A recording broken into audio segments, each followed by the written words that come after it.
Let's bring in Fox and Friends co-host Brian Kilmeade. Brian, good morning to you. Thank you so much for hopping on set with us.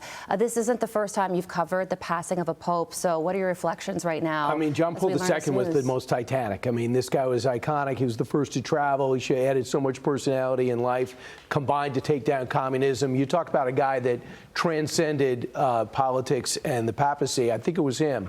And then the extraordinary moment when Pope Benedict says, hey, I'm alive, I'm okay, but I think it's time for me to step aside.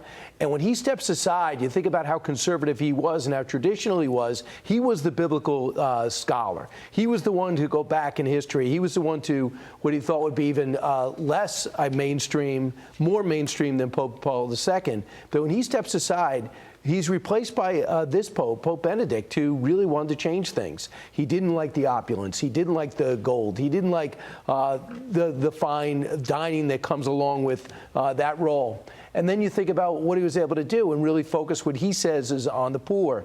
And he was a big critic of President Trump. He has been in the past. He was extremely critical of our immigration policy. He had less than a 5-minute meeting with JD Vance less than 24 hours ago. He thought when it comes to climate change, that was something that he really wanted to focus on, and obviously that's never been a priority here. But you can't think about anything but in the terms of a human being.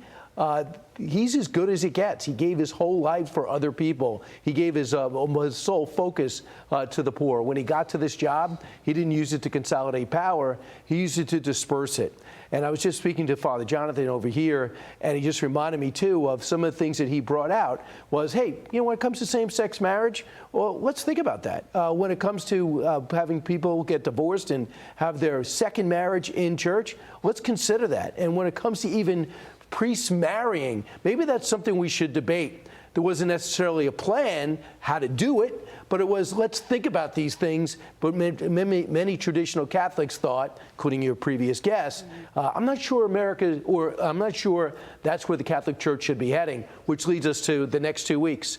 We're going to decide which way the Catholic Church will head when half the College of Cardinals were appointed by this Pope. Yes. You wonder if they think like him. That's right. And less than an hour ago, Vice President JD Vance posted on X, I just learned of the passing of Pope Francis. My heart goes out to the millions of Christians, of which he is one, all over the world who loved him. I was happy to see him yesterday, though he was obviously very ill. But I'll always remember him for this homily he gave in the very early days of COVID. It was really quite beautiful. May God rest his soul. And God certainly is doing just that. But it must be very interesting to be JD Vance right now and thinking I was the last public official of the level that he reached to meet Pope Francis yesterday. And at that time, during that meeting, he had no idea that we would be sitting here talking about this today. Absolutely. And he just became a Catholic recently. So he's oftentimes, that I find just personally, anecdotally, when someone converts to Catholicism, they become the scholars. Almost like new immigrants. When they come to America, they know history better than people that were born here. So he really dove in hard on it. And of course, he gave, he's sparred with other people in the past, and he always speaks his mind. He's over in India now. But I think it's going to be very interesting over the next 2-3 weeks, because at 88 years old, after spending weeks in the hospital, where we thought this sadly was going to come to fruition earlier than this, there's sadness of his passing, but there's really billions of Catholics around the world wondering what direction are we heading. And I'm just wondering, do you go into the United States?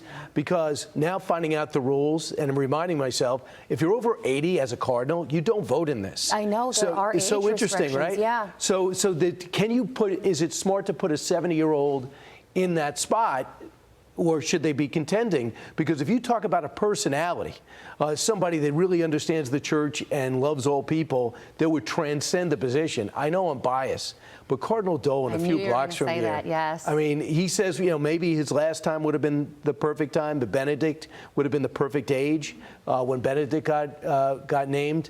I'm not sure if there's bias against America with the College of Cardinals.